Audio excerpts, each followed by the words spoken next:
నా పేరు బంగారు బాబు. ఏం చేస్తుంటారు? ఏమీ లేదమ్మా, ఖాళీగానే ఉంటాను.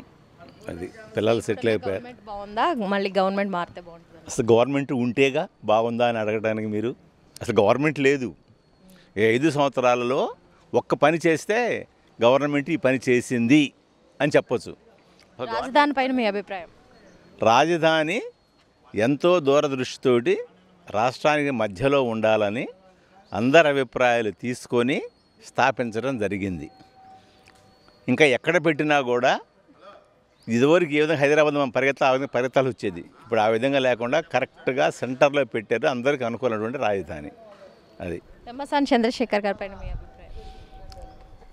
ఆయన చాలా కష్టపడి చిన్నతనం నుంచి చదువుకొని ర్యాంకు తెచ్చుకొని అమెరికా వెళ్ళి అక్కడ కూడా భేదాలకు సహాయం చేస్తా సంపాదించాడు. అంటే కష్టం యొక్క విలువ తెలిసిన వ్యక్తి. అతను ఒక దశ దాటిన తర్వాత ప్రజాసేవ చేయాలి అనే ఆలోచనతో రాజకీయాలకు రావడం జరిగింది. డబ్బులు సంపాదించిన పనిలే.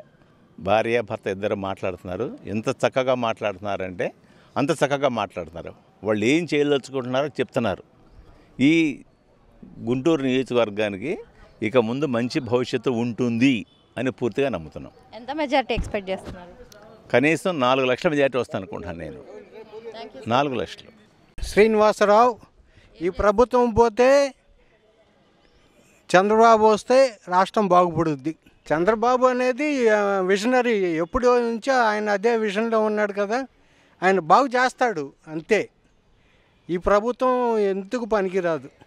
అది పెమ్మసాని చంద్రశేఖర్ గారి పైన మీ అభిప్రాయం? పెమ్మసాని అద్భుతంగా చేస్తాడమ్మా, గెలుస్తాడు.